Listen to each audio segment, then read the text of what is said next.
안녕하세요. 한 번에 끝내는 마케팅 전략의 모든 것, 초격차 패키지 파트 3 미디어 믹스를 담당하게 된 김수로입니다. 강의를 시작하기 전에 제 소개를 짧게 하고 가도록 하겠습니다. 다시 한번 인사를 드릴게요. 저는 미디어 플래너 김수로입니다. 대학에서는 광고를 전공했고 졸업하고 현재까지 업무한 지는 올해로 한 9년차 정도 된 것 같습니다. 저는 첫 직장에서부터 광고 산업에서 커리어를 시작했고요. 처음에는 에듀테크 회사에서 미디어 트레이더로 광고를 구매하는 직무로 일을 하다가 이후에는 미디어 에이전시로 자리를 옮겨서 클라이언트의 미디어 플랜을 고민을 하는 이제 업무를 했고요. 현재는 인하우스, 즉 광고주 사이드로 이제 들어와서 실제 제가 속해 있는 조직의 브랜드 마케팅 팀 안에서 미디어 전략을 고민하는 일을 하고 있습니다. 여러분들 이렇게 만나 뵈서 정말 반갑습니다. 네. 본격적으로 강의를 시작하기 전에 목차 한번 보고 가겠습니다. 파트 3 미디어 믹스는요, 총 8개의 챕터로 구성이 되어 있습니다. 첫 번째 챕터는 미디어 믹스의 정의에 대한 내용이고요. 두 번째는 미디어 믹스의 주요 매체로 시장 환경에 대한 이제 부분이라고 보시면 될 것 같습니다. 세 번째 실무 프로세스는 어떠한 방식으로 이제 미디어 업무가 진행되는지 조금 더 이제 실무적인 이야기를 할 거고요. 네 번째와 다섯 번째는 이 프로세스에서 한 단계 더 깊이 있는 그런 이야기를 다뤄볼 예정입니다. 여섯 번째는 조금 더 실무 레벨에서 담당자가 고민할 만한 주제들, 아젠다들을 이야기해 볼 거고요. 일곱 번째는 페이브워크, 미디어 제안서는 어떤 식으로 이제 풀어나가야 되는지에 대해서 제 경험에 대한 부분들, 제가 알고 있는 내용들을 조금 이야기를 해보려고 합니다. 그리고 마지막으로 여덟 번째 케이스 스터디에서는 실제 미디어 플랜이 어떻게 구성되는지 이제 제가 지금까지 이제 해온 그런 뭐 업무적인 다양한 경험들, 다양한 이제 클라이언트들과 실제로 이제 많은 프로젝트를 진행했던 그런 개인적인 경험을 바탕으로 어떤 식으로 케이스를 이제 풀어나가는지에 대해서 튜토리얼 형태로 진행을 한다라고 보시면 될 것 같습니다. 자, 그렇다면 첫 번째 챕터 미디어 믹스 시작하도록 하겠습니다. 미디어 믹스의 정의, 미디어 믹스가 무엇인지 알아보자 라고 제가 소제목을 가져왔는데요. 미디어 믹스가 뭔지 조금 더 한번 정의에 대해서 이야기를 해보면 좋을 것 같습니다. 보통은 이제 미디어 믹스라고 하면은 뭐 많은 것들을 떠올릴 수가 있을 것 같은데요. 보통 우리가 그 미디어 믹스라고 하면 여러분들이 어떤 것들을 생각을 하는지 좀 궁금하긴 합니다. 대부분은 아마도 지금 화면에 보이는 것처럼 이러한 이제 엑셀 시트, 숫자가 빼곡히 적힌 이런 엑셀 시트들을 생각을 하게 될 텐데요. 사실 이게 심플하게 미디어 믹스라고 하면은 캠페인의 메시지를 소비자에게 전달하기 위한 계획서, 플랜이라고 보면은 될 것 같습니다. 여기서 말하는 캠페인의 메시지는 이제 광고를 이야기하는 거고요. 이 광고를 소비자에게 전달하기 위한 방법을 미디어라고 한다고 하면 말 그대로 미디어 믹스는 이러한 여러 개의 미디어를 조합해서 캠페인의 메시지, 광고를 소비자에게 전달하기 위한 계획서라고 보면 될 것 같습니다. 이런 부분도 이제 미디어 믹스라고 보면 되고요. 그리고 이제 다음으로는 미디어 믹스, 제가 이제 준비한 파트 3의 미디어 믹스 강의를 통해서 제가 여러분들에게 기대하는 아웃풋이 뭔지에 대해서 좀 간략하게 이야기를 해보려고 합니다. 어떻게 보면 이게 전체적으로 이제 챕터 이제 2번부터 8번까지 제가 어떤 식으로 구성했는지에 대한 내용이라고 보면 될 것 같은데요. 가벼운 마음으로 앞으로 제가 어떤 이야기를 하게 될 건지에 초점을 두고 조금 들어주시면 좋을 것 같습니다. 강의를 통해 기대하는 아웃풋, 제가 기대하는 아웃풋은 총 4가지고요. 뭐 더도 말고 딱 이 4가지 여러분들이 제 강의를 통해서 얻어간다면은 이 시간들은 정말 성공적이었다. 의미가 있었다라고 생각을 합니다. 한번 순차적으로 살펴볼게요. 첫 번째, 미디어 환경을 이해한다. 사실 광고 커뮤니케이션을 하는 데 있어서 어떤 매체들이 있는지, 어떤 매체들을 활용할 수 있는지에 대해서 바로 좀 떠올리면 좋을 것 같아요. 사실 이게 약간의 이제 미디어 IQ, EQ처럼 미디어에 대한 그런 이제 센스, 그림을 그리는 부분이다라고 볼 수가 있을 것 같은데, 사실 이 부분은 이제 바로 다음 챕터인 미디어 믹스의 주요 매체에서 보다 자세히 다뤄보도록 하겠습니다. 두 번째, 미디어 믹스를 작성할 수 있다. 미디어 믹스를 읽을 수 있다. 입니다. 아마 이번 강의, 이 전체 파트 3를 통해서 완벽한 미디어 믹스를 작성하거나 혹은 이제 완벽하게 미디어 믹스를 읽을 수는 없겠지만 어떠한 방식으로 미디어 믹스를 작성해야 되는지 조금 더 감을 잡을 수 있으면 좋을 것 같고요. 이 미디어 믹스에 대한 부분들, 어떻게 읽고 어떻게 쓰는지에 대한 부분은 챕터 3 실무 프로세스를 통해서 조금 더 자세하게 이야기를 해보도록 하겠습니다. 다음으로 세 번째, 미디어 결과를 해석할 수 있다. 믹스를 작성을 했다면 집행 후에 결과를 해석해야 되겠죠. 이 부분은 아까 광고 리포트에 빼곡히 적혀 있는 그런 숫자들을 읽고 어느 정도의 이 숫자가 의미하는 내용들, 결과를 가늠해 볼 수 있으면 좋겠다라고 해서 제가 세 번째 이 목표를 잡았는데요. 해당 부분은 뒤쪽에 챕터 5 두 번째 성과지표 클립에서 조금 더 자세하게 이야기를 해보도록 하겠습니다.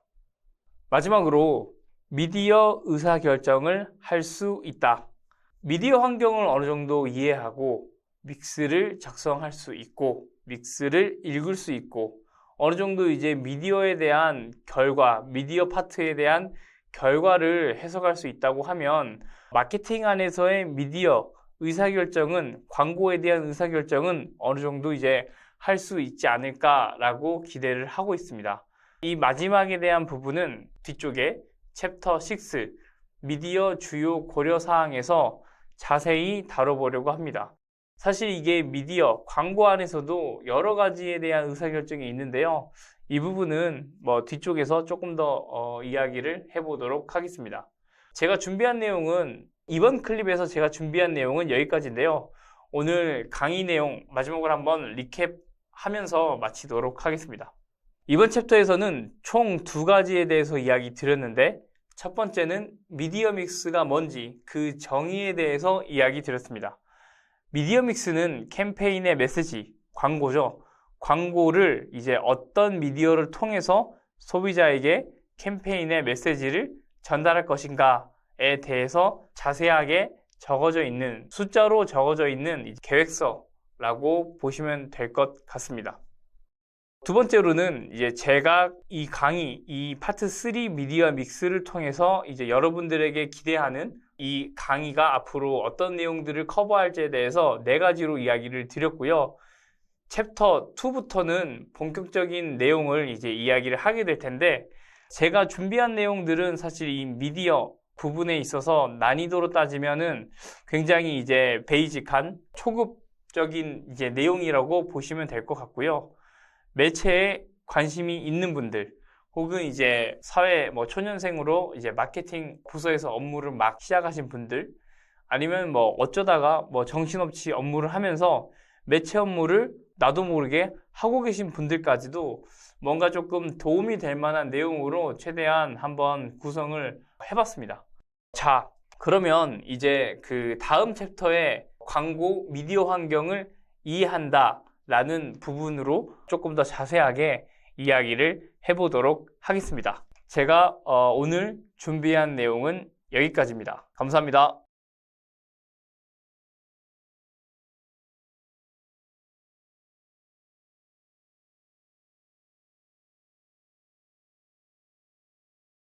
안녕하세요. 챕터 두 번째, 미디어 믹스 주요 매체입니다. 이번 챕터에서는 광고 미디어에 대한 환경, 매체들에 대해서 조금 더 자세하게 이야기해 보려고 하는데요. 이번 챕터는 총 4개의 클립으로 구성이 되어 있습니다.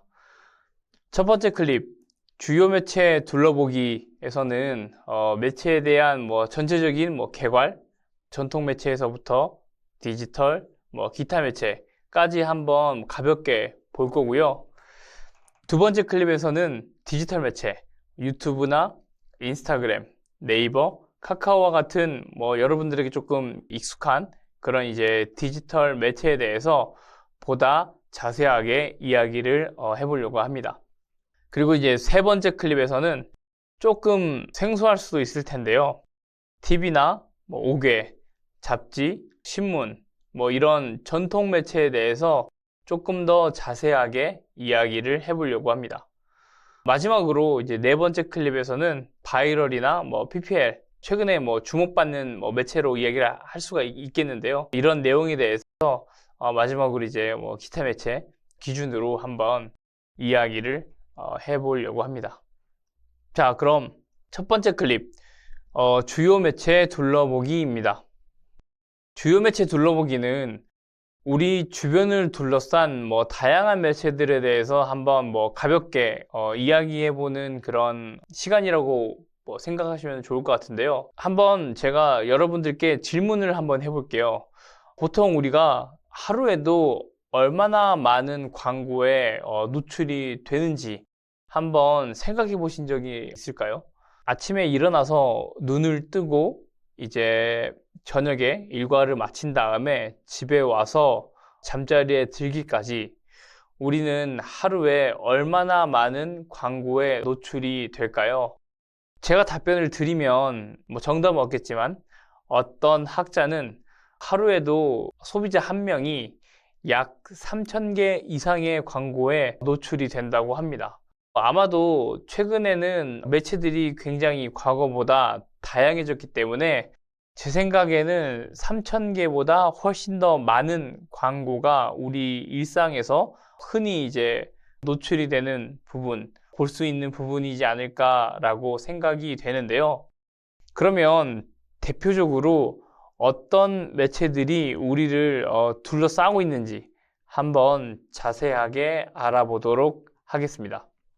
가장 처음에 이야기할 매체는 TV입니다. 사실 스마트폰이 보급이 되고 나서 TV의 영향력은 과거와 많이 달라지긴 했습니다. 하지만 여전히 대한민국에서 가장 강력한 매체라고 이야기할 수 있을 것 같고요.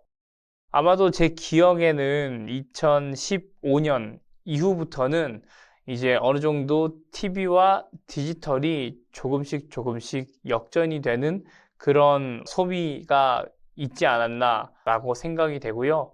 이 부분에 있어서 가장 많은 영향을 준 핵심은 스마트폰이라고 할 수가 있을 것 같습니다. 하지만 최근에 여러분들이 생각해보면 TV라는 디바이스를 여전히 사용하고 있다고 아마 사용하고 있을 것 같아요. 저만 해도 사실은 TV라는 디바이스를 이제 과거와 다르게 집에서도 꼭 사용하는 기기인데요.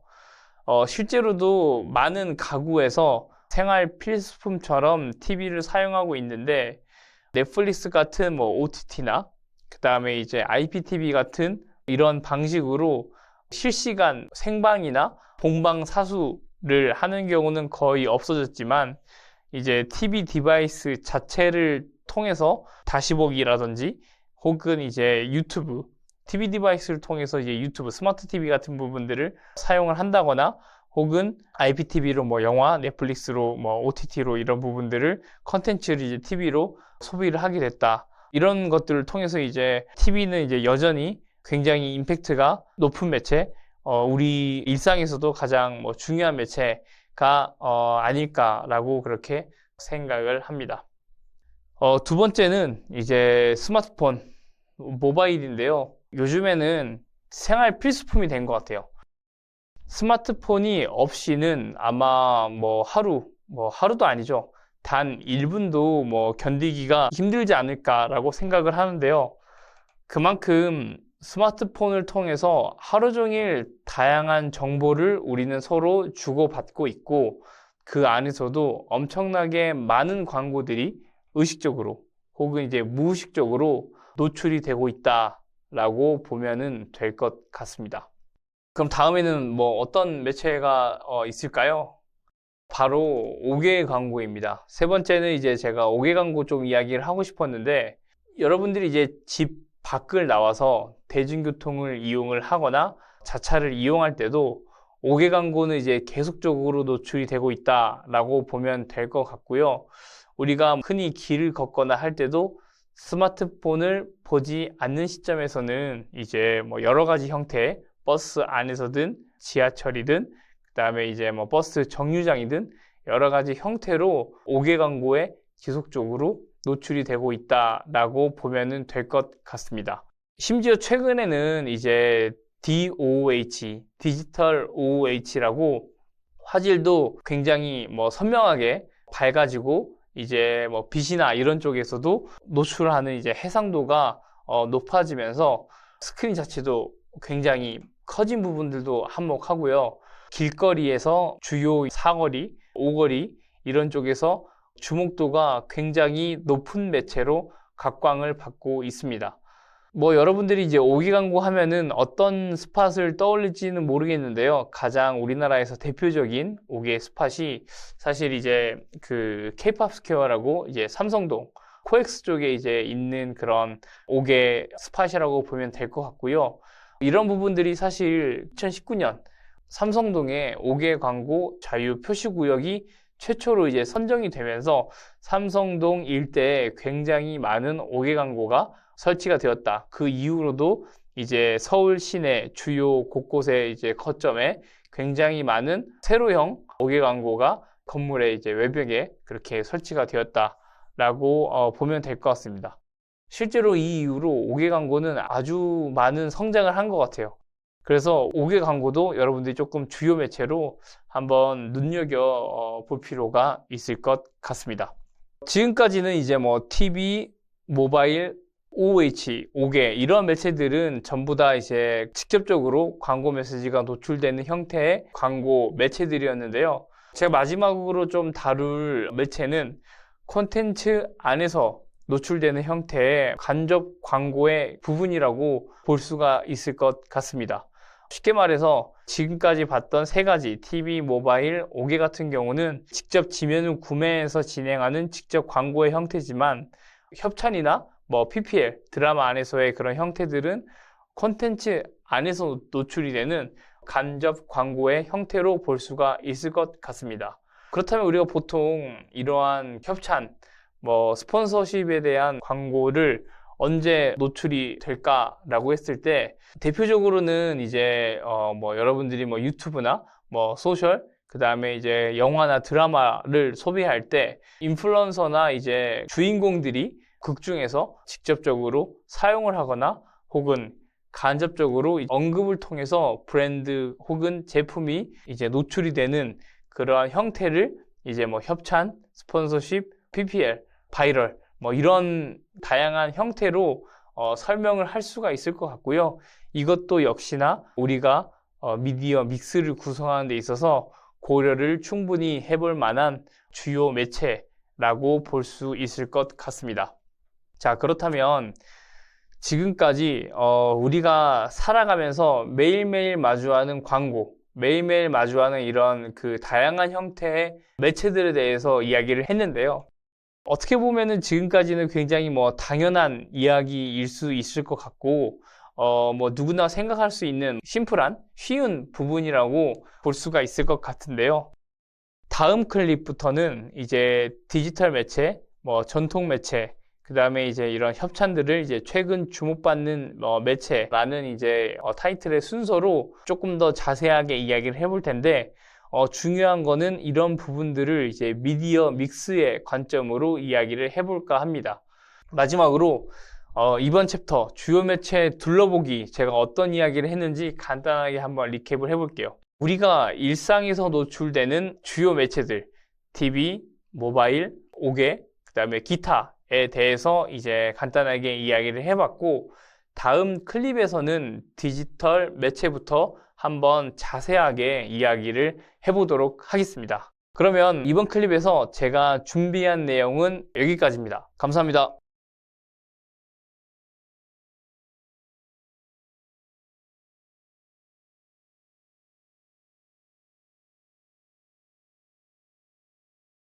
안녕하세요. 두 번째 클립 디지털 매체입니다. 이전 클립 내용에 대해서 간략하게 이야기를 해보면요. 우리가 이전 시간에는 주요 매체에 대해서 한번 이야기를 해봤고, TV, 모바일, 5개, 협찬과 같은 이제 기타 매체들이 우리 주변의 주요 매체로 볼 수 있다라고 이제 이야기를 드렸습니다. 이번 클립은 디지털 매체에 대해서 미디어 믹스의 관점으로 보다 자세하게 한번 이야기를 해볼까 합니다. 디지털 매체라고 하면 뭐가 떠오르시나요? 제가 답변을 드리자면 PC, 모바일, 태블릿 등의 디지털 디바이스를 통해 노출되는 광고를 디지털 매체, 디지털 광고라고 이야기를 할 수가 있을 것 같습니다. 이게 미디어 믹스의 관점에서는 이제 디바이스와 플랫폼을 구분해서 보실 필요가 있을 것 같은데요. 제가 앞서 이야기 드린 것처럼 디지털 매체는 디바이스 관점에서는 이제 PC, 모바일, 태블릿 등의 이런 디지털 기기를 통해서 이제 노출이 된다라고 보시면 될 것 같고요. 노출이 되는 이 플랫폼이 여러분들이 이제 사용하시는 이런 디바이스를 통해서 이용하는 네이버, 카카오, 인스타그램과 같은 플랫폼을 통해서 노출이 되는 광고들이 디지털 광고라고 이야기를 할 수가 있을 것 같습니다. 그러면은 이제 미디어 믹스 관점에서 디지털 매체를 조금 더 어떻게 분리하는지 보다 자세하게 이야기를 해보도록 하겠습니다. 디지털 매체의 광고는 크게 SA 그리고 이제 DA로 나눠볼 수가 있을 것 같은데요. SA라고 하면은 이제 서치 애드, 쉽게 말해서 검색 광고로 볼 수가 있을 것 같고요. 그 다음에 이제 DA, 디스플레이 애드는 이제 일반적인 지면을 활용한 그런 광고라고 볼 수가 있을 것 같습니다. 쉽게 말해서 SA는 서치, 검색 광고를 이야기하는 거고요. 그 다음에 이제 DA 같은 경우는 검색 광고 이외의 모든 영역을 보통 이제 디스플레이 광고라고 이제 이야기한다라고 보면 될 것 같습니다. 아마 여러분들이 조금 익숙한 그런 비주얼의 이미지들을 가져와 봤는데요. 이 네이버를 딱 들어갔을 때 처음 보이는 이 검색창을 통해서 시작되는 지면들이 이제 서치 광고, 즉 검색 광고로 볼 수가 있을 것 같고요. 이 이외에 나머지 보여지는 이런 지면들은 모두 디스플레이 영역의 광고라고 볼 수가 있을 것 같습니다. 이번 그 강의에서는 사실 이 서치 애드, 검색 광고를 조금 자세하게 다뤄보지는 않으려고 합니다. 그래서 검색 광고가 어떤 식으로 노출되는지 계제 예시만 살펴보고 검색 광고는 넘어가도록 하겠습니다. 오른쪽에 보이는 화면이 이제 검색 광고 결과인데요. 저희가 가장 대표적으로 많이 검색을 하는 공간인 네이버라고 했을 때 네이버 안에 이제 이 초록창에서의 키워드를 넣게 되면은 오른쪽 이미지처럼 이런 식으로 결과가 나오게 됩니다. 제가 패스트 캠퍼스를 검색을 했을 때 이와 같은 형태의 검색어 결과가 노출이 되고요. 상단에 이제 이러한 그 브랜드 검색 영역에서부터 하단에 파워링크까지 보실 수가 있는데 공통적으로는 이렇게 모두 광고라는 표기가 되어 있습니다. 이런 그 일련의 그 지면들, 검색 결과로 보여지는 이러한 항목들을 모두가 검색 광고의 영역이다라고 보면은 될 것 같습니다. 그러면 이제 검색 광고는 이 정도 내용으로 넘어가도록 하고요. 사실은 미디어 믹스 안에서의 그 메인이 되는 곳들은 디스플레이 광고, DA의 영역입니다. 그래서 제가 DA에 대한 부분은 조금 더 자세하게 이야기를 해보려고 하는데요. DA는 이와 같이 세 개의 그 항목으로 조금 분류해 볼 수가 있을 것 같아요. 왼쪽부터 디지털 비디오, 디지털 디스플레이, 소셜 미디어, 마지막으로 버티컬 미디어. 이렇게 세 가지로 한번 제가 디스플레이 광고를 구분해 봤습니다. 그렇다면 이제 각각의 항목별로 어떠한 플랫폼, 어떠한 내용들인지에 대해서 조금 더 자세하게 이야기를 한번 해보려고 합니다. 첫 번째, 디지털 비디오, 디지털 디스플레이라고도 하는데요.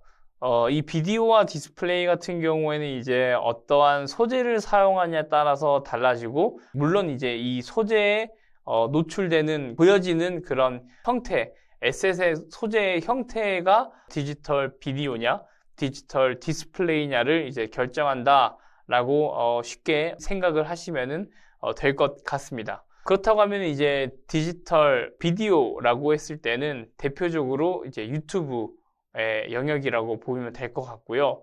디지털 디스플레이라고 했을 때는 이제 뭐 대표적으로 네이버나 카카오처럼 뭔가 그런 배너, 그 광고가 노출되는 그 섹션, 고정되는 그 자리 형태에서 노출이 되는 광고 지면들을 이제 디지털 디스플레이, 디지털 비디오로 볼 수가 있을 것 같고요.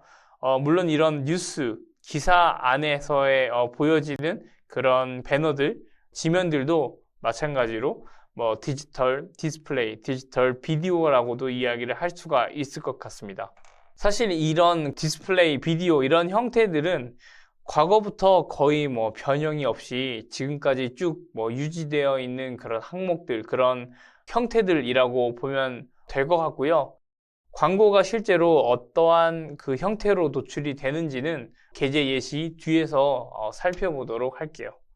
다음으로는 소셜미디어입니다. 소셜미디어는 뭐 여러분들이 가장 많이 사용하는 뭐 페이스북, 인스타그램, 트위터, 틱톡과 같은 그런 플랫폼을 이제 소셜미디어라고 이야기한다라고 보시면 될 것 같고요. 뭐 인스타그램을 통해서 굉장히 급성장을 했고, 뭐 최근에 이제 인플루언서를 통해서 틱톡이 굉장히 많이 관심을 받고 있습니다. 소셜미디어가 이 디스플레이 항목, 그 광고 형태의 한 축이 되면서 미디어 믹스가 굉장히 고차원적으로 조금 발전했다, 진화했다라고 생각이 되는데요. 사실 과거에는 보통 이렇게 디스플레이나 비디오의 형태로만 미디어 믹스가 구성이 되었고, 이 형태 안에서의 역할, 미디어 믹스 안에서의 플랫폼의 역할이 사실은 굉장히 한정적이었습니다. 예를 들면 네이버나 유튜브는 메시지를 단순히 보여주기만 하면은 되는 부분이었고, 이런 배너들 같은 경우는 이제 보여주고 나서 뭔가 유입할 수 있는 그런 부분들로서 이제 활용이 되었다라고 본다고 하면, 소셜미디어가 등장하면서 이제 뭔가 단순히 보여주는 거에서 끝나는 게 아니라 인터랙션, 상호작용이 사실 극대화되었다라고 생각이 됩니다. 이 말이즉슨 과거에는 디지털 디스플레이나 비디오 중심의 믹스에서는 광고가 보여지기만 하면은 끝났지만, 소셜미디어가 추가가 되면서 광고에 대한 반응, 뭐 예를 들면은 콘텐츠 혹은 이제 모델 혹은 제품에 대한 소비자의 피드백들이 이제 발생이 되는 브랜드 입장에서는 창구가 이제 생겼고, 뿐만 아니라 이제 이러한 소셜 미디어, 소셜 플랫폼들을 통해서 다른 소비자에게까지 이러한 브랜드의 메시지가 공유가 됨으로써 자연적으로 바이럴이 이제 빠르게 확산이 될 수 있는 그런 이제 채널이 소셜 미디어가 등장하게 됨으로써 활성화가 되었다라고 볼 수가 있을 것 같습니다. 그렇다면 이제 마지막으로 넘어가서 세 번째, 버티컬 미디어인데요. 쉽게 말하면은 버티컬은 이제 특정 앱 지면을 활용한 광고 노출, 이제 뭐 플랫폼 광고 노출의 형태라고 이제 보면은 이해가 쉬울 것 같은데, 뭐 어떻게 보면 이제 뭐 디지털 디스플레이랑 비슷한 형태를 가지고 있습니다. 하지만 그 차이로 이제 조금 그 이야기할 수 있는 부분은, 이용자가 뭐 유튜브나 네이버, 카카오처럼 포괄적인 부분, 뭐 불특정 다수가 사용하는 그런 매체가 아니라 특정 목적, 그 다음에 뭐 특정 대상, 오디언스가 사용하는 매체라고 보면 될 것 같습니다. 예를 들면 뭐 블라인드로 봤을 때 직장인이 사용하는 그런 이제 특정 매체라고 볼 수가 있을 것 같고요. 그다음에 이제 뭐 이런 티맵 같은 내비게이션 플랫폼은 자차로 운전을 하는 혹은 자차를 보유한 유저라고 볼 수가 있을 것 같고, 그다음에 이제 이런 지하철 대중교통 어플은 대중교통을 이용하는 뭐 학생이나 주중에 대중교통으로 출퇴근하는 직장인이라고 이제 어느 정도 오디언스를 특정할 수가 있을 것 같고, 뭐 알바천국, 그다음에 알바몬, 에브리타임 이런 이제 앱들, 버티컬 플랫폼들을 통해서는 이제 이런 오디언스를 사용하는 그 유저들이 대학생이겠다라는 것들을 뭐 유추할 수 있을 것 같습니다.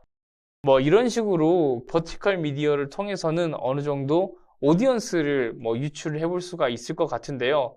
사실 미디어 믹스 안에 카카오나 네이버, 유튜브 이런 매체들은 너무 단순하고 조금 뻔한 부분들이 있거든요. 우리의 캠페인, 프로모션에 대한 타겟이 이렇게 세그먼트가 구분이 되는 경우가 있다고 하면은 이 버티컬 매체를 포함했을 때 뭔가 미디어 믹스를 더 풍성하게 만들 수 있는 그런 부분들이 있을 것 같습니다.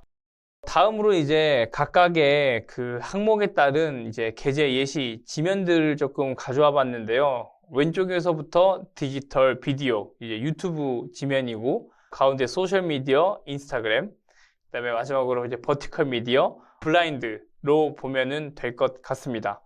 실제로 이 노출되는 각각의 플랫폼, 각각의 항목 안에서 노출되는 소재들도 봤을 때 뭔가 조금 더 그 매체 특성 혹은 브로드한 부분들, 디지털 비디오 같은 경우는 저희가 뭔가를 뭐 음식을 먹거나 하면서 소비하는 부분들이 많다고 생각이 되어지는데, 거기에 맞게 이제 식음료들, 그다음에 소셜 미디어 같은 경우는 조금 더 이제 영한 오디언스들이 이용을 하다 보니까 이러한 이제 뭔가 패션, 뭐 자파류들, 그다음에 이제 버티컬 미디어 항목에서 블라인드는 직장인들 대상으로 사용이 되는 버티컬 특정 플랫폼이기 때문에 뭔가 직장인들에게 관심이 있을 만한 뭐 이런 MBA라든지 이러한 이제 메시지들이 이제 노출되는 부분들을 확인을 할 수가 있을 것 같습니다. 제가 오늘 디지털 매체에서 진행된 내용 조금 리캡하면서 마무리해 보도록 하겠습니다. 디지털 매체라고 했을 때는 이제 PC, 모바일, 태블릿 등 디지털 디바이스를 통해서 노출되는 광고들을 디지털 매체의 광고라고 우리가 이야기를 하고요. 디지털 광고는 이제 SA와 DA 영역으로 구분을 할 수가 있을 것 같습니다. SA, 서치 애드, 검색 광고라고 하는데요. 이 SA를 제외한 나머지 모든 영역은 쉽게 저희가 이제 DA, 디스플레이 애드라고 보면 될 것 같다라고 이야기를 드렸었고, 그 DA 안에서는 디지털 비디오, 디스플레이, 그다음에 소셜 미디어, 버티컬 미디어로 크게 구분이 가능하다. 그리고 각각의 항목들 안에서는 이러한 플랫폼들이 있다라고 이제 보시면은 될 것 같습니다. 제가 오늘 두 번째 클립 디지털 매체에서 준비한 내용은 여기까지입니다. 감사합니다.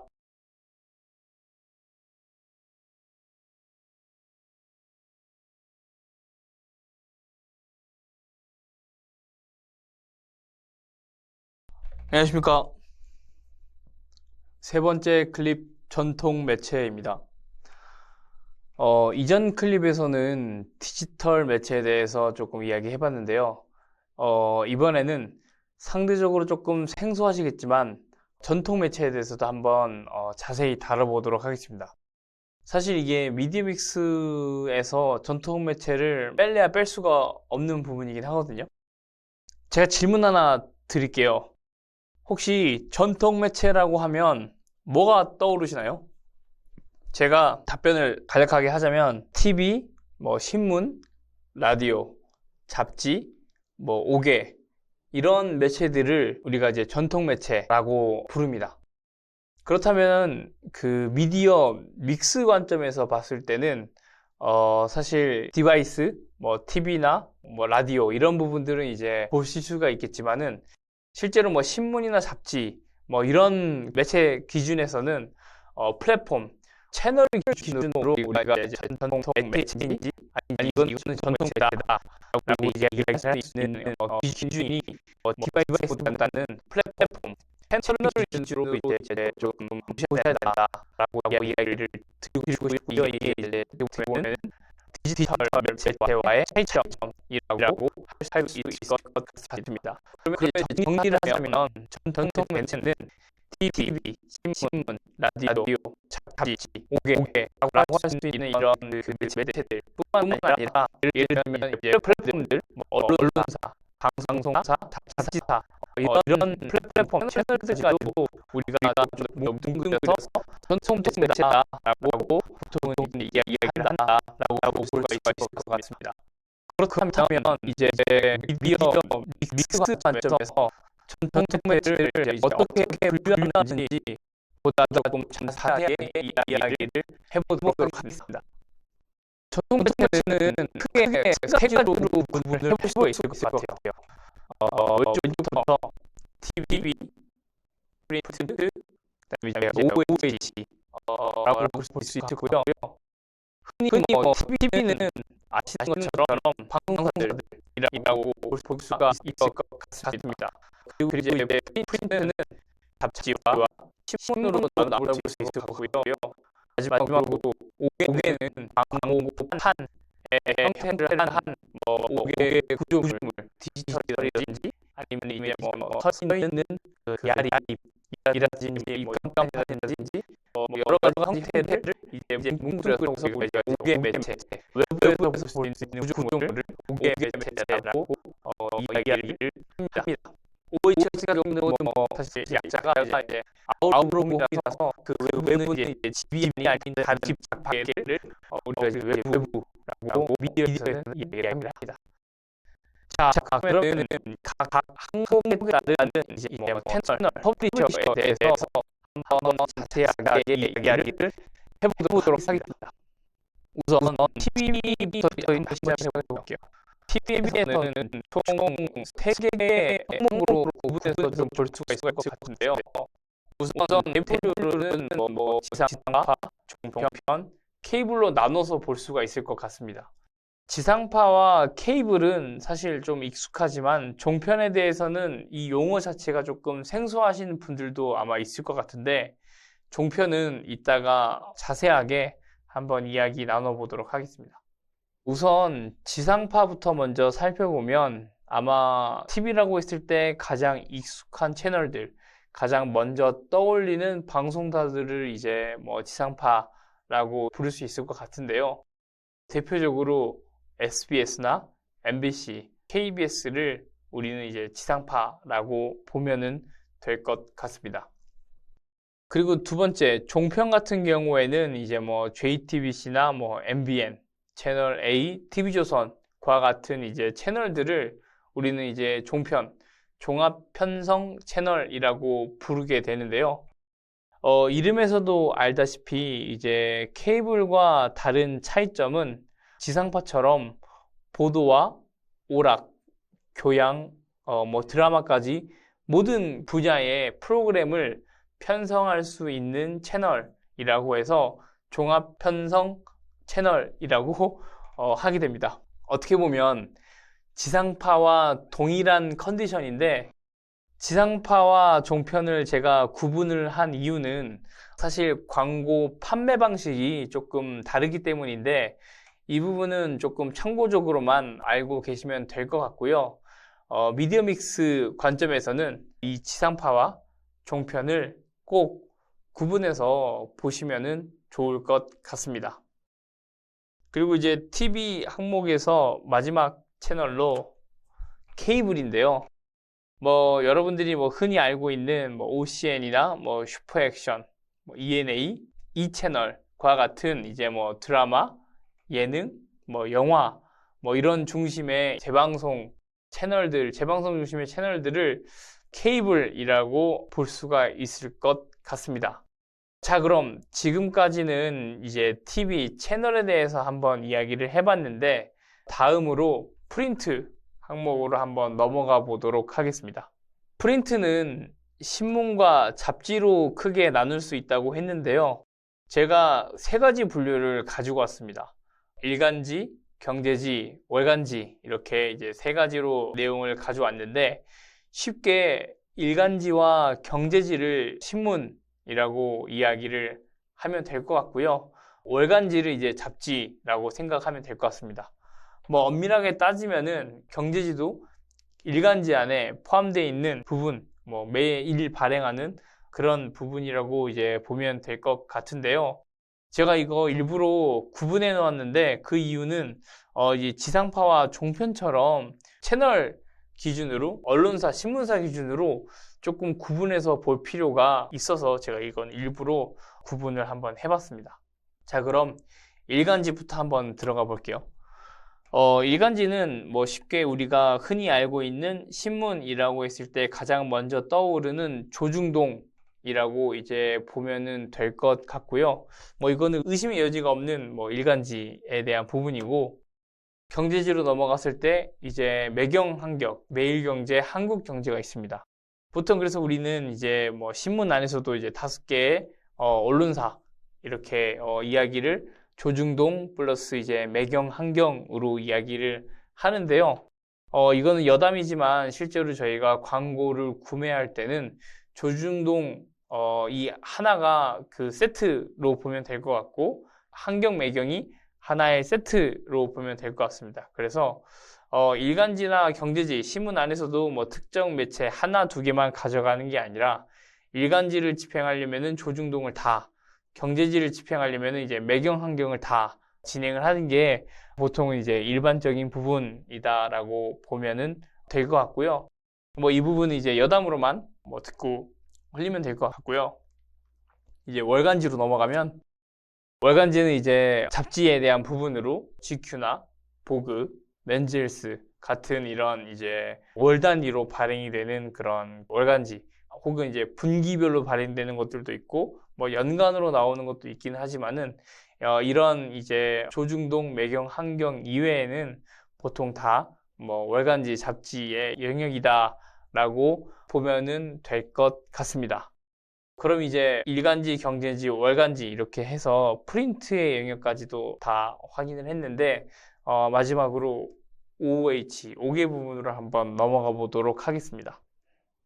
5개는 크게 대중교통 매체, 그 다음에 이제 뭐 디지털 OOH, DOOH로 크게 나눠볼 수가 있을 것 같은데요. 대중교통은 버스나 뭐 택시, 지하철과 같은 공공매체라고 생각을 하면 될 것 같습니다. 대중교통 매체와 DOOH 매체 두 가지의 큰 차이점은 뭐 여러 가지가 있겠지만, 첫 번째로는 소재가 이렇게 바뀌지가 않고 특정 기간을 기준으로 고정적으로 노출이 된다라고 이제 보면 될 것 같습니다. 추가로 이제 두 가지 대중교통과 OOH의 차이점은, 대중교통 같은 경우는 사실 공공매체, 보통 이제 지자체나 시나 구에서 관리를 하기 때문에 주류나 담배, 제약의 제품들, 브랜드들 같은 경우에는 집행에 제한이 있다라고 보시면 될 것 같습니다. 반면에 이제 DOOH는 디지털로 송출하기 때문에 대중교통 매체와는 차이점이 이제 계속적으로 교체된다, 롤링이 되면서 진행이 된다라고 보면 될 것 같고요. 보통은 이제 이 하나의 스팟, 광고판 안에서 뭐 15초에서 20초, 30초 정도 기준으로 계속 이제 소재가 롤링이 된다, 교체가 되면서 광고가 노출이 된다, 진행이 된다라고 이제 보시면 될 것 같습니다. DOOH에 있어서 제가 지금 이미지 한 장 가져왔는데요. 앞서 주요 매체 클립에서 이야기 드렸던 것처럼 해당 이미지가 이제 삼성역 5개 광고물 자유 표시구역에 있는 가장 크고 임팩트 있는 스팟, K-POP 스퀘어라고 저희가 보통 광고 쪽에서 이야기 하는데요. 가장 임팩트 있는 그런 스팟이라고 보시면 될 것 같습니다. 자, 그럼 지금까지 이제 전통 매체에 대해서 이야기를 해봤는데, 한번 지금까지 다룬 내용을 한번 리캡해 보도록 하겠습니다. 전통 매체는 TV, 신문, 라디오, 잡지, 5개와 같은 이제 매체들을 일컫는다라고 이야기를 드렸고요. 미디어믹스 관점에서는 채널들, 언론사, 방송사와 같은 이런 채널들을 전통 매체의 이제 범주, 전통 매체의 채널이라고 이야기를 할 수 있을 것 같다 라고 말씀드렸고, 전통 매체는 이제 TV, 그 다음에 프린트, OH 항목으로 구분을 해서 볼 수가 있고, 이 항목 안에서 세부 채널들로 이와 같이 TV는 지상파와 종편, 케이블, 그 다음에 프린트는 신문과 잡지로 나누는데, 그 안에서도 신문은 일간지와 경제지로 나눌 수가 있고, 잡지는 보통 이제 월간지 항목으로 구분해서 볼 수가 있다라고 보시면 될 것 같고요. 그다음에 이제 마지막으로 OH, 5개의 경우에는 대중교통 매체와 그다음에 디지털 OH, DOH 매체로 나눠서 볼 수가 있고, 두 개의 차이점은 대중교통 매체는 고정, 이미지만 가능하고 이제 교체 없이, 롤링 없이 특정 기간을 기준으로 해당 제품, 해당 메시지만 고정적으로 노출이 된다. 반면 DOH 같은 경우에는 디지털로 송출이 되기 때문에 여러 브랜드가 하나의 이제 스팟 안에서 계속적으로 롤링이 일어난다. 교체되면서 진행이 될 수가 있다라고 보시면 될 것 같습니다. 사실 이 전통 매체 클립을 제가 준비를 하면서 아마 여러분들이 익숙하지 않기 때문에 최대한 심플하고 필요한 내용들을 가지고 그 항목들을 분류를 제가 한번 해봤는데요. 이러한 뭔가 분류들이 이러한 리스팅들이 조금 생소하지 않은 분들도 있을 것 같은데, 결론적으로는 이 해당되는 항목들, 이 해당되는 용어들이 미디어 믹스 안에서 이제 사용되는 채널들, 최소한의 단위이기 때문에 이 단위를 기준으로 이제 실제 미디어 믹스 안에서 커뮤니케이션 한다, 사용이 된다 라고 생각을 하시면 좋을 것 같고, 실제 여러분들이 믹스를 구성할 때도 이 용어를 기준으로 믹스를 잘 분류를 하면은 좋을 것 같습니다. 세 번째 클립 전통 매체, 제가 준비한 내용은 여기까지입니다. 감사합니다.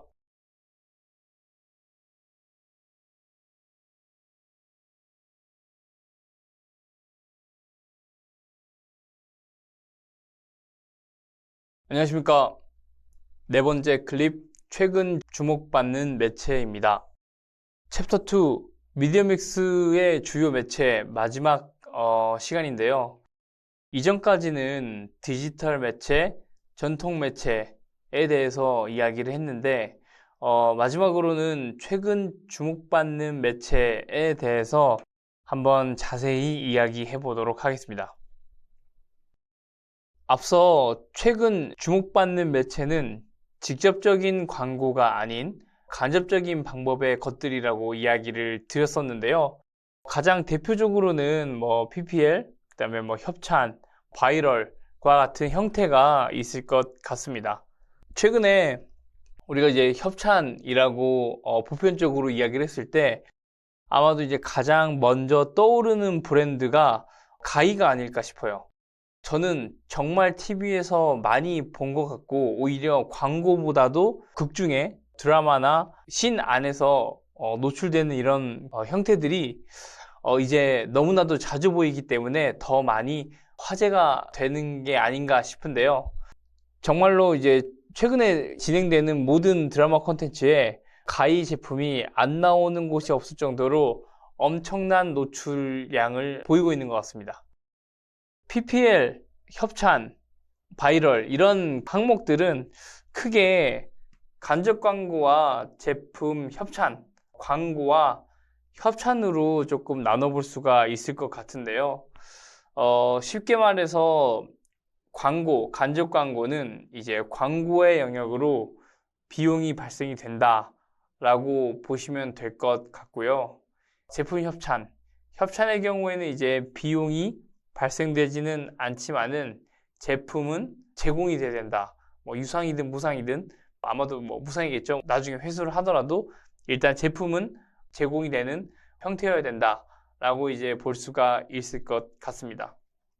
실제로 간접 광고와 제품 협찬의 가장 큰 차이는 이제 비용이 들어가는지에 대한 여부도 있겠지만, 이게 기획 노출인지 아니면은 단순 노출인지에 따라서 아주 큰 차이를 나타낸다라고 볼 수 있을 것 같습니다. 사실 기획 노출은 극 중에서 제품이 언급되거나 주인공이 음용하거나 실제 사용하거나 혹은 극 중에서 어느 정도 이제 비중 있는 뭔가 아이템, 테마로 다뤄지는 반면에 단순 노출 같은 경우에는 소품에 활용되는 정도가 그냥 단순히 전체 씬 안에서의 소품 정도로 쓰인다거나 혹은 실제로 이 브랜드 인지도 그 인식이 안 될 정도로 굉장히 낮은 수준의 비중, 낮은 수준의 이제 노출이라고 보면은 될 것 같습니다. 그래서 보통 기획 같은 경우는 광고비가 들어가기 때문에 실제로 광고주 쪽에서의 의견 이런 부분들이 이제 어느 정도 반영이 되는 부분들이 있겠지만 제품 협찬 같은 경우는 사실 그런 부분들이 크지 않다라고 볼 수가 있을 것 같습니다. 간접 광고와 제품 협찬에 대해서 좀 이야기를 해봤는데 사실 이 PPL, 협찬, 바이럴 이런 부분들은 어느 콘텐츠 안에서도 미리 사전 고지를 통해서 유치를 해볼 수가 있을 것 같은데요. 실제로 간접 광고가 포함되는 경우에는 이런 식으로 콘텐츠 서두에 고지가 나오게 됩니다. 어느 순간 우리가 이제 드라마나 프로그램 예능을 볼 때 이런 식으로 이 프로그램은 가상 광고와 간접 광고를 포함하고 있습니다 라는 문구를 이제 심심치 않게 볼 수가 있을 텐데요. 해당 고지가 콘텐츠에는 이 프로그램, 이 방송에는 간접 광고가 포함되어 있다. 그렇기 때문에 소비자가 어느 정도 그 부분을 사전에 인지를 하고 봐라 라는 이제 판단하라 라는 이제 부분을 포함하고 있다라고 이제 보시면 될 것 같고요. 반대로 이제 제품 협찬의 경우에는 이제 콘텐츠 말미에 이런 식으로 이제 제작 지원하고 이렇게 띠배너 형태로 보통 이제 브랜드, 로고, 그다음에 이름 이렇게 포함해가지고 노출이 된다라고 보시면 될 것 같습니다. 아마도 이제 제품 협찬의 경우에는 하이킥에서 이제 카페벤의 제작 지원으로 들어간 이 씬이 아마도 이제 제품 협찬에서 가장 많이 이제 여러분들이 기억하고 제가 지금까지 봐온 제품 협찬 중에서는 가장 성공한 케이스가 아닌가라는 생각이 이제 드는데요.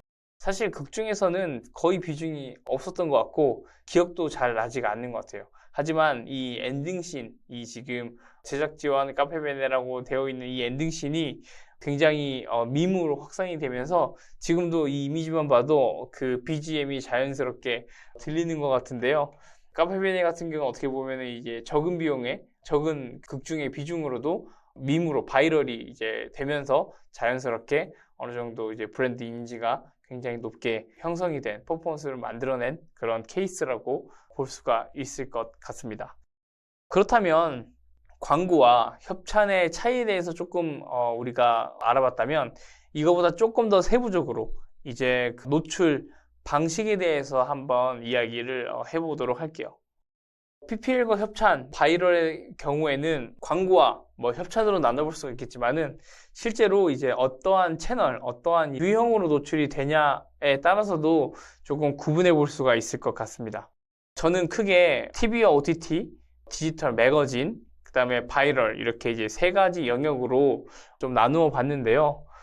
TV나 OTT 부분은 여러분들이 생각할 수 있는 이제 드라마나 예능, 영화와 같이 잘 다듬어진 콘텐츠 안에서 이제 노출이 되는 형태라고 보면은 될 것 같습니다. 제가 한 두 가지 사례를 추가로 한번 보여드릴 텐데요. 혹시 여러분들 이 이미지를 보고 어떤 제품들이 이제 협찬인지 PPL이 되었는지 혹시 눈치를 채셨나요? 아마도 여러분들이 이 씬만 딱 봐도 이게 어떤 제품이 협찬했는지 어떤 제품들이 이제 PPL이 되었는지에 대해서 금방 인지가 되었을 텐데요.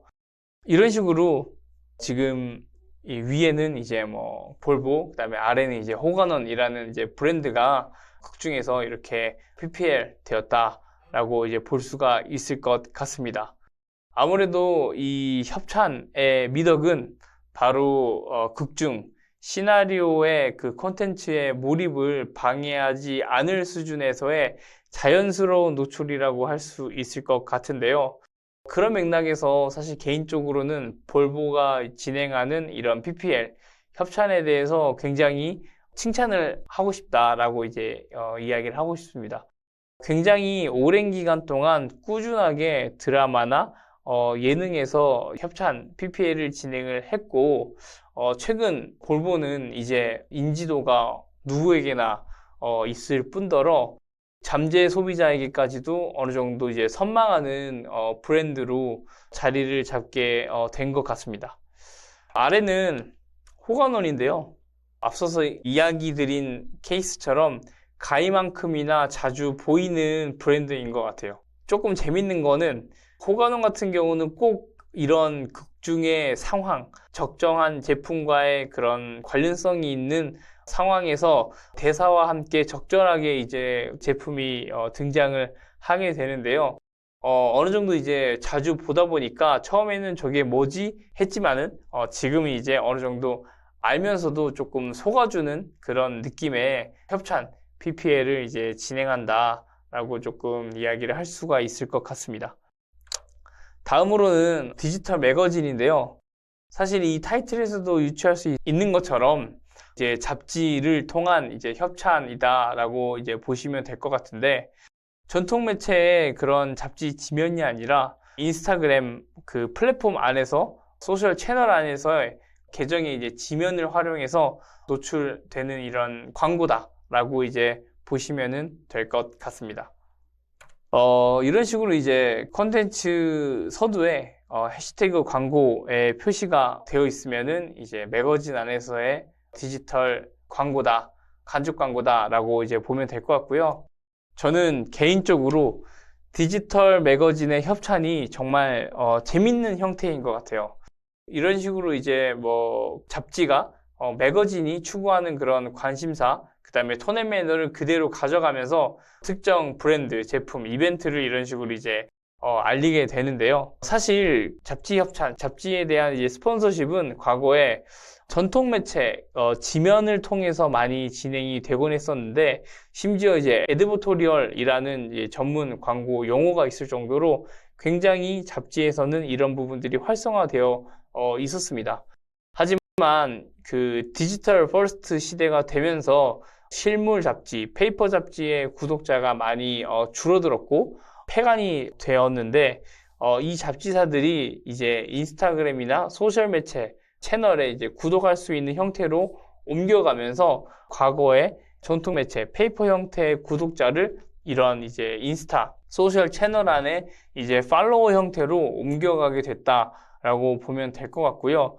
그 안에서도 이제 잡지는 어느 정도 이제 수익 구조, 그 비즈니스 모델을 이제 이 피드의 한 자리를 이제 광고 지면으로 사용을 하면서 이런 식의 디지털 매거진 광고 PPL로 진화가 됐다라고 이제 볼 수가 있을 것 같습니다.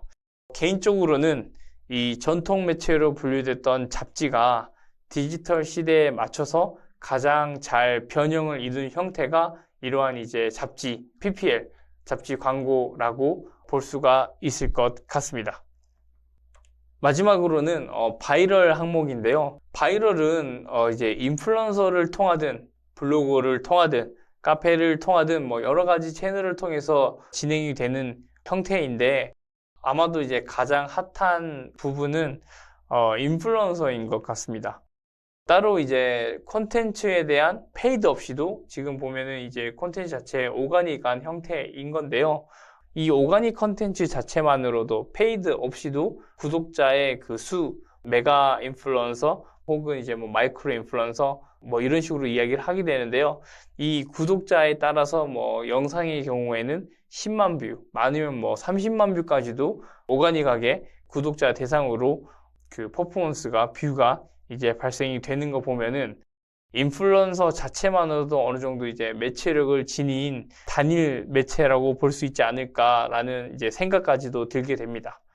인플루언서도 마찬가지로 콘텐츠 내 협찬받은 제품들이 노출이 된다고 하면 콘텐츠 이제 서두에 제품 협찬 혹은 이제 영상 같은 경우에는 유료 광고 포함이라는 고지를 하도록 이제 법적인 기준이 생기게 되었는데요. 불과 뭐 1, 2년 전만 해도 뭐 뒷광고 논란이 일면서 어느 정도 이 광고 산업 안에서도 이러한 룰이 잘 자리를 잡게 된 것 같습니다. 이렇게 이제 게재 예시를 보면은 콘텐츠 서두에 제품 협찬이라는 것뿐만 아니라 이런 식으로 브랜드 계정을 태그를 해서 구독자가 해당 브랜드 제품을 이 콘텐츠를 통해서 바로 만날 수 있도록 인플루언서가 소비자와 브랜드 간의 접점에서의 징검다리 역할, 브릿지 역할을 한다라고 이제 생각이 됩니다. 자, 그러면은 제가 이제 지금까지 최근 주목받는 매체라는 이름으로 PPL이나 협찬, 바이럴에 대해서 이야기를 했었는데요. 이번 클립에서 다룬 내용을 한번 리캡을 해보고 마치도록 하겠습니다. PPL, 협찬, 바이럴은 광고와 협찬의 형태로 나눠볼 수가 있고 간접 광고의 경우에는 직접적인 형태, 전통 매체와 디지털과 다르게 직접적인 형태가 아닌 간접적인 형태를 가지지만 이제 광고비 플러스 이제 현물 제품이 이제 제공이 돼야 되고 기획 노출 형태로 이제 어느 정도 극중, 신 안에서 비중 있는 형태로 다뤄질 수 있는 부분이 있다라고 이제 이야기를 드렸고요. 이에 반해 제품 협찬의 경우에는 단순 제품만 제공이 되기 때문에 단순 노출 중심으로 되고 여기에 따라서는 어느 정도 브랜드 인지가 상대적으로 좀 떨어질 수 있다. 인지도가 낮은 제품 같은 경우는 크게 효과가 조금 나타나지 않을 수 있다라고 이제 보면은 될 것 같습니다. 간접 광고와 제품 협찬은 브랜드와 캠페인의 상황에 따라서 조금 현명하게 결정할 필요가 있다라고 볼 수가 있을 것 같고요. 다음으로 이제 분류로는 세 가지 TV, OTT와 같은 콘텐츠의 형태, 그 다음에 이제 디지털 매거진과 같은 이제 언론 퍼블리셔의 형태, 그 다음에 이제 뭐 바이럴과 같은 이제 인플루언서, 블로거와 같은 이제 형태로 노출이 된다라고 이제 보면 될 것 같고요. 거기에 이제 노출되는 형태는 이러한 식으로 영상 같은 경우는 이제 콘텐츠 서두에 노출이 표기가 되는 부분, 그 다음에 이제 이미지 형태에서는 본문 텍스트 상단에 광고 혹은 이제 제품 협찬 이와 같은 이제 고지가 들어가서 나타난다라는 부분으로 보면은 될 것 같습니다. 지금까지 네 번째 클립, 최근 주목받는 매체에 대해서 이야기를 했고요. 제가 오늘 준비한 내용은 여기까지입니다. 감사합니다.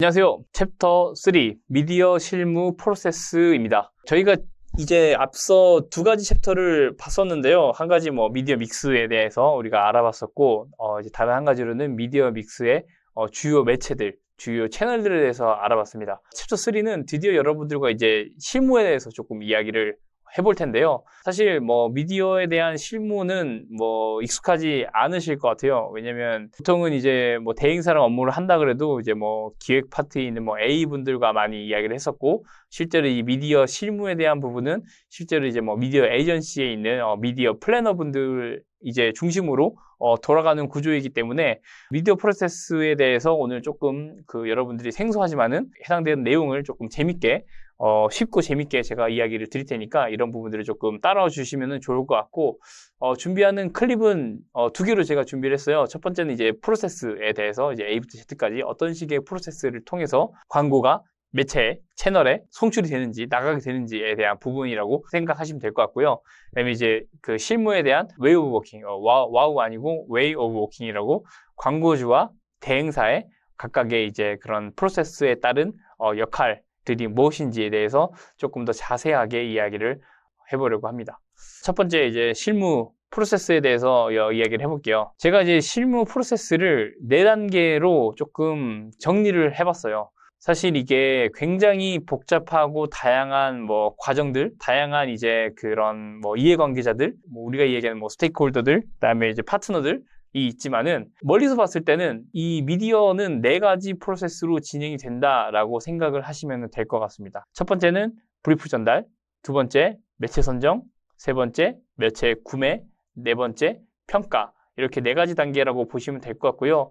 각 단계는 워딩 그대로 광고 캠페인, 미디어 믹스를 작성하기 위해서 어떠한 부분들이 이제 주요로 봐야 하는지에 대한 정리되는 문서가 이제 브리프라고 할 수가 있겠고, 이 브리프를 통해서 매체를 선정, 아까 이야기한 주요 우리 미디어 믹스를 구성하는 이제 주요 매체에서 이야기했던 뭐 TV 혹은 뭐 디지털 안에서도 유튜브, 뭐 네이버, 카카오 뭐 이런 부분들에 대한 매체, 그다음에 실제로 그 매체를 어떤 지면들을 볼 것인지에 대한 구매, 마지막으로 해당 광고가 잘 나갔는지, 우리가 예상한 퍼포먼스대로 광고가 잘 노출이 되었는지, 소비자 반응이 나왔는지에 대해서 평가한다. 이 4가지 이제 프로세스라고 보시면 될 것 같고, 저희는 사실 뭐 직장인이니까 이 4가지 프로세스를 위해서는 페이퍼워크를 해야 되잖아요. 그래서 각각의 4가지 과정에 따른 페이퍼가 어떤 것들이 있는지를 보면은 조금 더 편할 것 같아요. 일단 미디어 브리프 같은 경우는 여러분들이 아시는 것처럼 캠페인 브리프와 그 결이 같고요. 미디어 브리프는 뭐 워드나 뭐 PPT나 이런 부분들을 뭐 작성을 합니다. 사실 이 워딩 자체가 미디어 브리프가 좀 생소하긴 한데 보통은 캠페인 브리프를 가지고 이제 내용을 뭐 이렇게 브리프를 주지만은, 저는 이제 미디어를 위해서 여러분들은 미디어 브리프를 조금 작성을 해주시면 좋겠다라는 마음으로, 여러분들이 이제 미디어에 대해서 이해가 있기 때문에 미디어 브리프를 미디어에 맞게 작성을 하면 좋겠다라는 그 의도로 일부러 워딩을 미디어 브리프로 한번 넣어봤습니다. 두 번째로는 이제 매체 선정인데요. 이 매체 선정은 미디어 플랜을 가지고 하게 됩니다. 그래서 이제 미디어 플랜, 구체적으로 어떤 매체를 우리가 왜 해야 되는지, 어떤 매체를 선정을 왜 해야 되는지, 얼마인지 뭐 이런 부분들이 다 포함되어 있는 거라고 보시면 될 것 같은데, 이게 이제 미디어 플랜 단계에 이제 뭐 제안서, 쉽게 말해서 이제 제안서가 된다고 보시면 될 것 같고요. 형태는 뭐 PPT나 아니면 이제 엑셀로 이제 진행이 됩니다.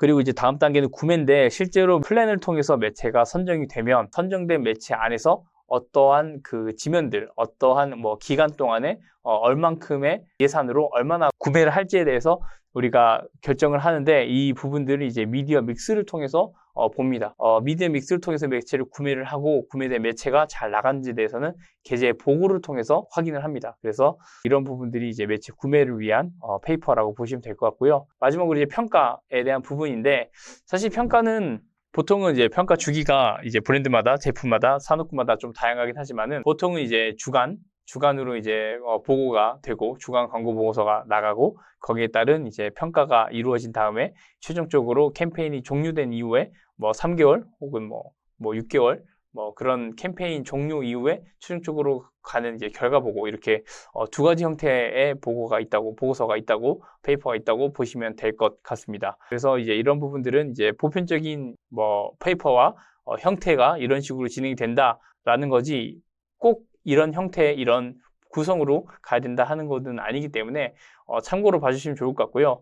이제 뒤에서는 실무 4단계 프로세스, 각각의 단계별로 어떠한 내용들을 이런 페이퍼 안에 구성을 해야 되는지에 대해서 조금 더 자세하게 이야기를 해보도록 하겠습니다. 브리프 전달 단계인데요. 브리프 전달의 목적은 캠페인에 정보를 전달하는 거다라고 보시면 될 것 같아요. 이 캠페인에 정보를 전달하기 위해서는 미디어 브리프가 나와야 되고, 미디어 브리프 안에는 이러한 내용들이 포함이 되어야 되겠죠. 저희가 이제 앞서서 프로모션에 대해서, 뭐 마케팅에 대해서 이야기를 했으니까 거기에 맞게 이제 제가 프로모션의 개요라고 내용을 가져오긴 했는데, 예를 들어서 이제 미디어 브리프는 캠페인에 대한 정보를 전달하는 거고, 거기에 따라서 이제 프로모션이라고 했을 때 프로모션이 얼마큼의 기간, 뭐 장소, 뭐 참여 방법, 그게 뭐 온라인인지 오프라인인지, 이러한 기본적인 그 프로모션 캠페인에 대한 개요가 들어가야 되고요. 그 다음에 이제 캠페인에 대한 KPI, 우리가 지금 이 캠페인으로 만들고 싶은 혹은 이제 목표로 하는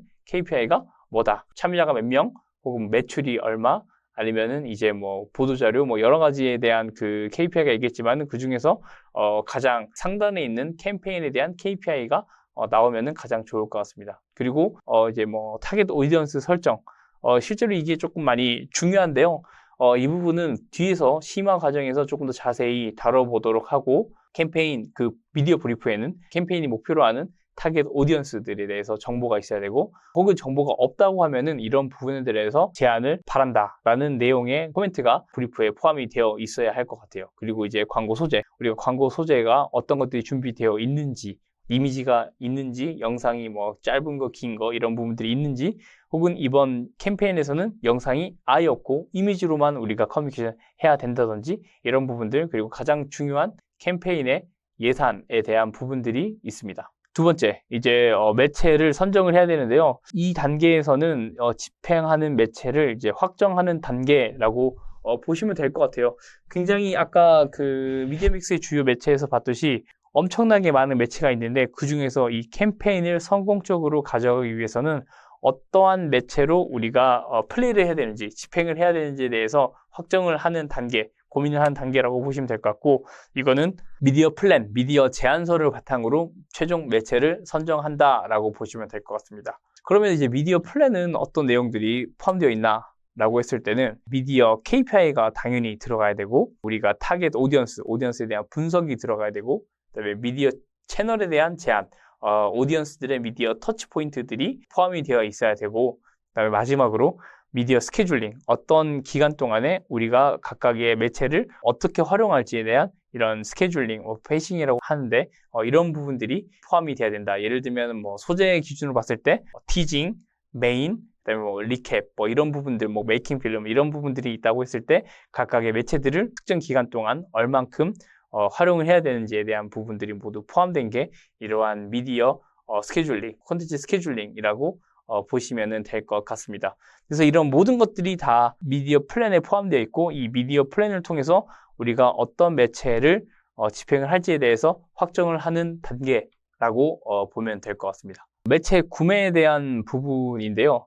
매체 구매는 광고비 및 예상 퍼포먼스를 확정하는 단계입니다. 이게 뭐 매체 구매라고 하면은 조금 뭔가 어려운 느낌이 드는데, 사실상 그 매체 구매 단계에서는 미디어 믹스와 계제 보고가 나오는 단계, 페이퍼가 나오는 단계로 광고 비용, 실제로 우리가 이 캠페인, 이 광고를 진행하는 데 있어서 얼만큼의 비용이 필요한지, 그리고 이 비용을 투자했을 때 얼마만큼의 아웃풋, 퍼포먼스가 나오는지에 대해서 확정을 하는 단계입니다. 그렇기 때문에 이 타겟팅이 세분화되고, 그 다음에 미디어 KPI가 구체화됩니다. 타겟팅이 세분화된다는 것은 어떤 지면을 우리가 구매하냐에 대한 의사결정을 해야 된다는 건데, 이 부분도 사실 뒤에서 조금 더 그 자세하게 다뤄보도록 할게요. 그래서 이제 매체 세부 지면을 결정하고 구체적으로 미디어 바잉이 들어가는데, 이 미디어 바잉은 미디어 믹스를 기준으로 우리가 진행을 한다라고 생각을 하시면 될 것 같아요. 그리고 계제 보고 이야기 드린 것처럼 우리가 실제 구매한 광고 지면들, 광고 자리들이 잘 노출이 되고 있는지, 우리가 광고주가 원하는 자리로 광고가 소재가 잘 나가고 있는지에 대해서는 또 계제 보고를 통해서 우리가 확인을 할 수 있다라고 보시면 될 것 같아요. 그래서 매체 구매 단계에서는 이러한 내용들이 미디어 믹스와 계제 보고에 포함이 되어야 한다라고 보시면 될 것 같습니다. 네 번째, 마지막 단계에서는 이제 평가 단계인데요. 퍼포먼스가 잘 달성이 됐는지에 대해서 이제 확인을 하는 단계라고 보시면 될 것 같습니다. 퍼포먼스를 이제 뭐 확인을 할 때는 당연히 이제 그 주간 보고서 혹은 뭐 결과 보고서를 통해서 우리가 확인을 하게 되고, 지금 여기서 보시는 것처럼 주간 보고, 결과 보고라는 부분들은 이제 보고가 되는 주기를 의미한다고 보시면 될 것 같고요.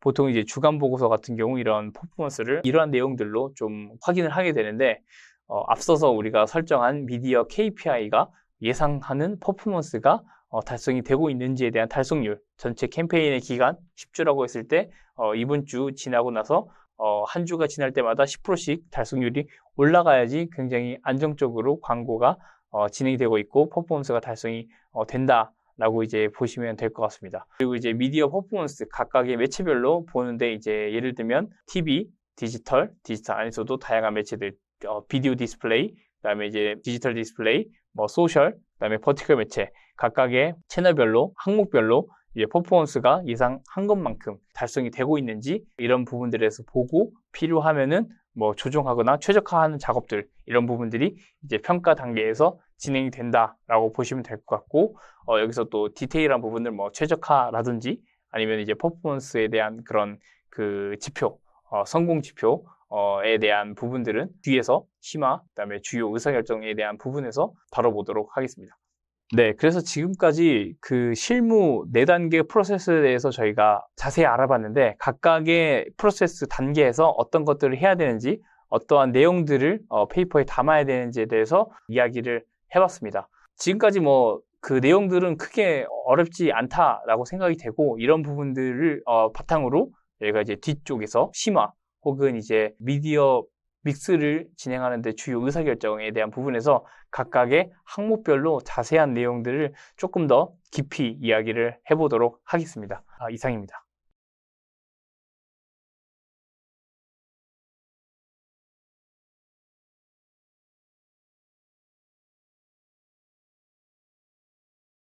안녕하세요. 클립 2번째, 실무 웨이 오브 워킹입니다.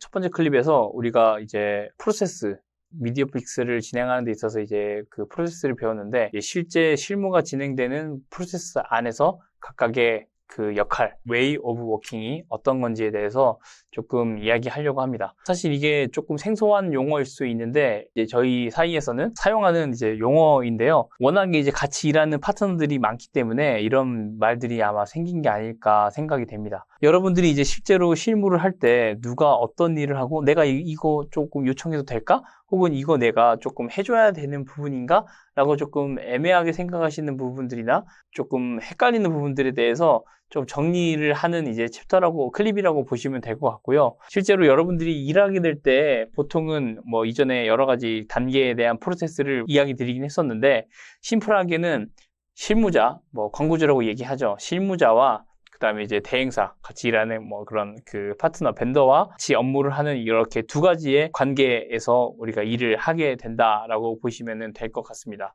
실제로 뭐 대행사와의 업무를 하는 경우도 있고 아니면 이제 실무자가 단독으로 이제 업무를 진행하는 경우도 있는데 특히 이제 미디어에 대한 부분, 미디어 믹스에 대한 부분은 실무자가 직접 진행을 하는 것보다 대행사, 파트너와 함께 업무를 하는 부분이 훨씬 더 좋지 않을까 추천을 드리는 부분입니다. 실무에 대한 이야기를 먼저 하기 전에 제가 이 이야기를 먼저 드리는 이유는 4가지 스텝 안에서 광고주가 해야 되는 업무들이 있고 대행사가 해야 되는 업무들이 있습니다. 이런 부분들이 모두가 이제 대행사 없이 실무자가 진행을 하려고 하면은 업무적으로 굉장히 좀 버든이 좀 생길 수밖에 없고 그리고 이제 플랜 자체에 대한 그런 퀄리티 그 다음에 정보들이 굉장히 적기 때문에 제가 이거 간단하게 대행사를 선정하는 좋은 점 4가지로 조금 여러분들한테 이야기를 드리려고 합니다. 첫 번째로는 대행사를 선정하면 좋은 점, 업무의 효율을 높여준다. 아까 이야기한 것처럼 전체적인 프로세스는 4단계지만 이 프로세스 4단계를 진행하기 위해서는 굉장히 많은 의사결정, 굉장히 많은 정보, 굉장히 많은 자료를 여러분들이 확인을 해야 됩니다. 근데 대행사를 선정하면은 여기에 대한 이제 전문가, 스페셜리스트들이 여러분들이 지금 광고주가 당면한 과제, 광고주가 당면한 상황에 대해서 이해를 하고 여기에 대해서 솔루션을 제공해 주기 때문에 실제로 광고주 담당자 입장에서는 업무 효율이 굉장히 높다라고 이야기를 할 수가 있을 것 같습니다. 그리고 두 번째, 경쟁사 정보를 확인할 수 있다. 사실 이게 대행사를 사용하는 가장 큰 이유이기도 한데요. 대행사들이 많기는 하지만은 실제로 흘러가는 정보들은 그 안에서도 굉장히 빠르게 그들끼리 돌아갑니다. 실제로 어떤 A사, 뭐 B사, C사, 경쟁사와 같이 그 캠페인을 비슷한 시즌을 진행을 한다라고 했을 때 어느 정도 경쟁사가 언제 플레이를 하는지, 뭐 어떤 제품을 가지고 하는지에 대한 정보도 확인을 어느 정도 기대를 할 수가 있다. 이 경쟁사 정보에 대해서는 뭐 여러 가지가 있겠지만은 경쟁사가 이번에 뭐 신제품 언제 출시해 라는 부분들 뿐만 아니라 여러 가지 뭐 경쟁사가 가지고 있는 퍼포먼스 데이터들, 그 다음에 실제로 업종에 대한 뭐 정보들, 이런 부분들을 모두 포함하기 때문에 뭐 정량적이든 정성적이든 경쟁사에 대한 정보를 조금 더 알 수 있는 그런 정보의 소스, 원천이 이제 대행사를 통해서 어느 정도 제공을 받을 수 있다. 라는 거를 조금 이야기를 하고 싶었습니다. 그리고 이제 그 세 번째는 뭐 두 번째와 비슷한 내용이긴 한데 이게 이제 조금 더 정량적으로 실제 산업 벤치마크를 기반으로 한 산업에 대한 그 평균 퍼포먼스 기반으로 한 목표 설정이 가능하다라는 부분을 이야기를 하고 싶었어요. 사실 이게 대행사가 없다고 하면은 저희가 목표를 잡을 때 굉장히 비현실적인 목표를 설정하는 상황들이 갈 수가 있습니다.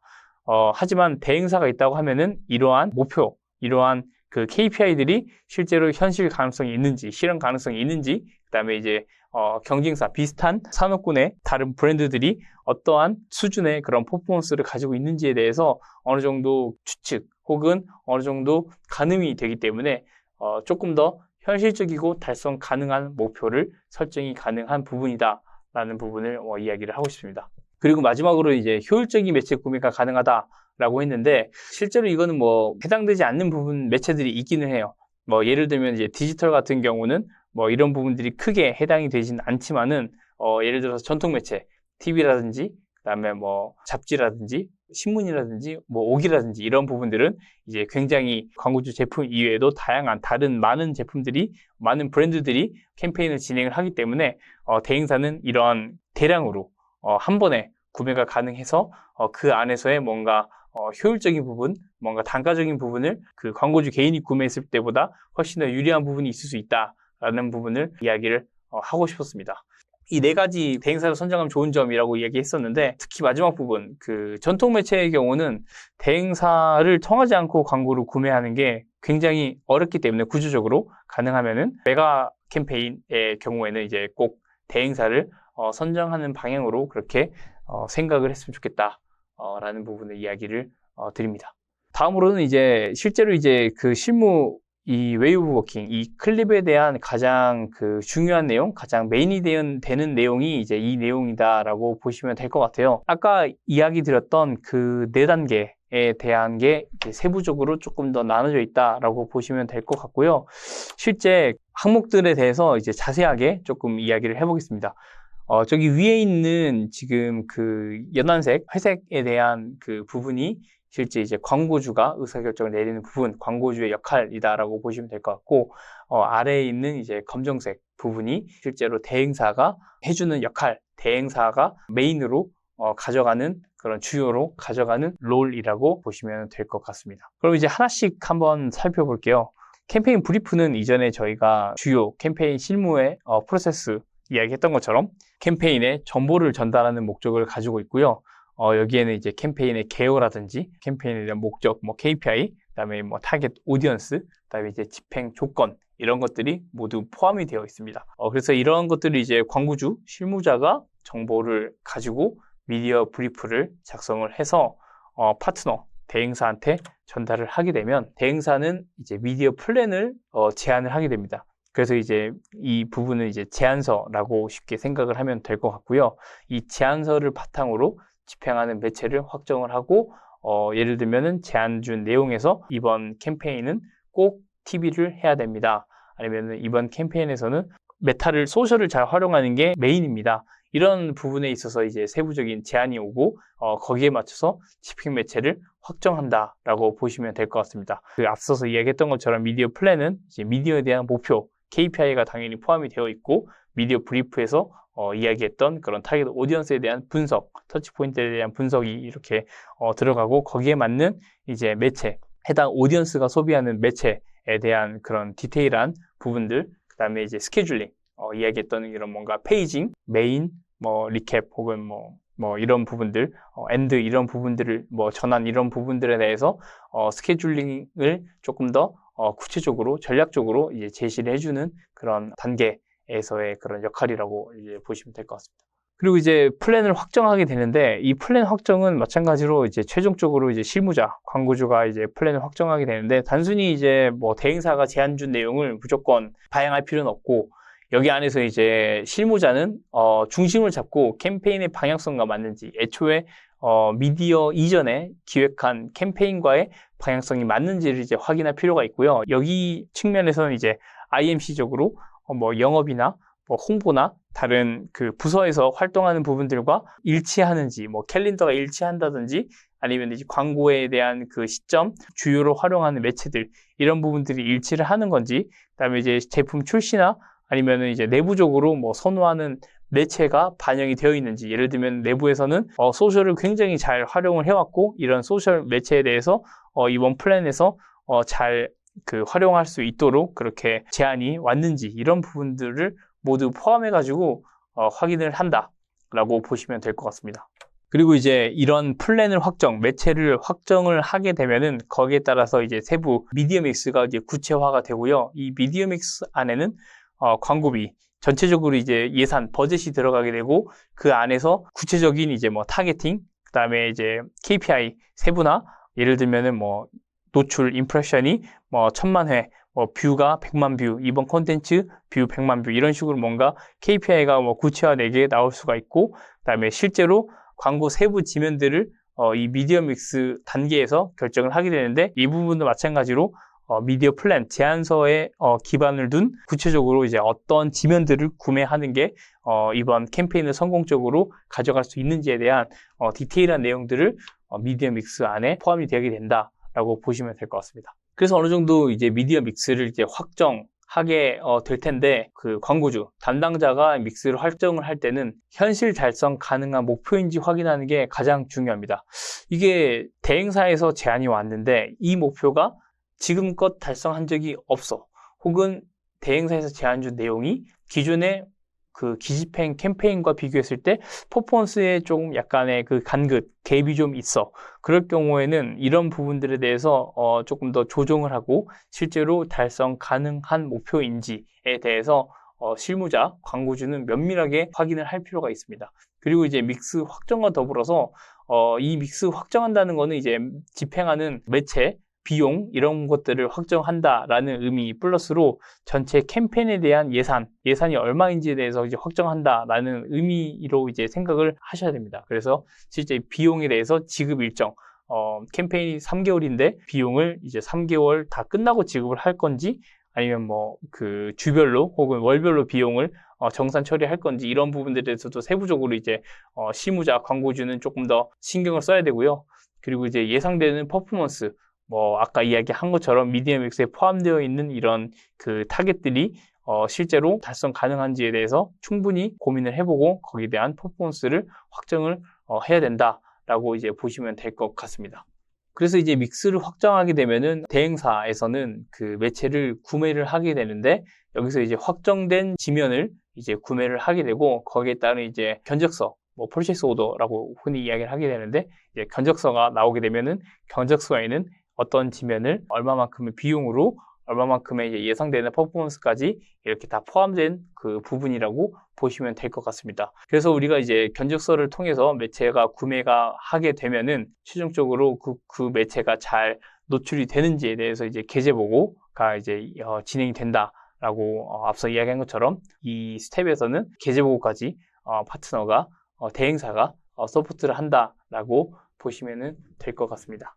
자, 그럼 이제 마지막으로 우리가 평가에 대한 부분을 이야기했었는데요. 사실 이게 이제 리포트가 이제 그 평가에 대한 주요한 부분들이고, 리포트는 이제 파트너에서 제공을 하게 됩니다. 하지만 이제 중요한 거는 이 리포트를 어떻게 해석하느냐에 대한 것도 실무자가 해야 되는 역할이긴 한데요. 이 부분은 이제 뒤쪽에 그 최적화 혹은 이제 성과에 대한 지표를 이해하는 그 챕터에서 조금 더 자세하게 다뤄보도록 하고, 보통은 대행사에서 이러한 부분들 최적화라든지 미디어 퍼포먼스, 그 다음에 이제 계제가 이상이 있거나 없거나 하는 부분에 대해서 의견을 주게 되면 그 부분을 가지고 이제 실무자가 최종적으로 지금 캠페인이 광고가 잘 돌아가 있구나, 광고가 잘 노출이 되고 있구나 라는 부분들을 확인을 하면은 될 것 같습니다. 여기까지 이제 실무에 대한 웨이 오브 워킹을 조금 알아봤었는데요. 간략하게 정리하면 우리가 어떻게 미디어 업무를 하는지, 업무 방식에 대해서 실무자 입장, 대행사, 파트너 입장에 대해서 조금 더 다뤄봤고, 아까 이야기한 것처럼 대행사는 왜 선정해야 되는지, 우리가 대행사를 선정하면 좋은 점에 대해서 이렇게 4가지로 이야기를 했습니다. 그리고 마지막으로 각각의 그런 스텝, 그 총 4가지 스텝 안에서도 실무자, 광고주와 대행사가 어떠한 롤을 가지고, 어떠한 역할을 가지고, 어떠한 의사결정을 해야 되는지에 대해서 다뤄봤는데요. 이런 부분들을 통해서 실제 실무를 하는 데 있어서 본인의 역할이 뭔지, 혹은 같이 일하는 파트너, 혹은 그 카운터 파트너의 역할이 뭔지, 이런 부분들에 대해서 조금 더 알아가는 시간이었으면 좋겠습니다. 이상입니다.